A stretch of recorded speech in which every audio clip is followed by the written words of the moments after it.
స్కిన్కి సంబంధించి infections, allergies, దురదలు ఇలాంటి ఏ సమస్యలు వచ్చినా చిన్న పెద్ద తేడా లేకుండా చాలామంది ఒక పెద్ద తప్పు చేస్తున్నారు. ఏంటో చెప్పనా, అది డెటాల్ వాడటం.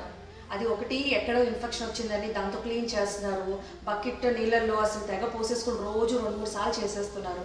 దీనివల్ల ఆల్రెడీ ఉన్న సమస్య తగ్గదు కానీ ఇంకా ఎక్కువ అవుతుందండి, రెట్టింపు అవుతుంది. ఎందుకంటే ఇది కాన్సన్ట్రేషన్, దీంట్లో ఉన్న యాంటీసెప్టిక్ సొల్యూషను క్లోర్ఆక్సిలెనాల్ అనేది 4.8% ఉంటుంది. అంటే ఇది కాన్సన్ట్రేషన్ ఎక్కువ అనమాట. నార్మల్గా మన స్కిన్కి కావాల్సింది 0.1 to 0.5% చాలండి నార్మల్గా క్లీన్ చేయడానికి. బట్ దీంట్లో 4.8% ఉంటుంది. అంటే ఎంత కాన్సన్ట్రేషను. సో మీరు ఎలా వాడితే అది ఎంతవరకు డైల్యూట్ చేయాలో మీకు తెలియదు. సో అది వాడేయడం వల్ల ఏమవుతుందంటే ఇరిటేషన్ అయిపోయి స్కిన్ను రెడ్గా వచ్చి అసలు రసి కారడం కానీ, దురదలు, మంట ఉంటుంది. అదే కొంతమంది తామర వచ్చిందని దానికి కూడా రాసేస్తున్నారు. అందువల్ల అది అట్టలాగా అయిపోయి క్రాక్స్ వచ్చేసి ఇంకొక ఇన్ఫెక్షన్ దానిపైన వస్తుంది అనమాట, ఎలర్జీస్. సో అతి శుభ్రత అనేది వెళ్ళి భయపడిపోయి డెటాల్ వాడేసి ఇంకా ఉన్నది 2 ఎక్కువ చేసుకొని వస్తున్నారు.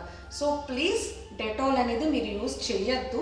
అంతగా మీరు యూజ్ చేయాలి అంటే మీరు నాన్ లివింగ్ థింగ్స్ అంటే బట్టలు, టేబుల్స్, చైర్స్, డోర్స్ అలాంటివి శానిటైజ్ చేయడానికి వాడండి. కానీ మీ శరీరానికి డెటాల్ అనేది దయచేసి వాడద్దు.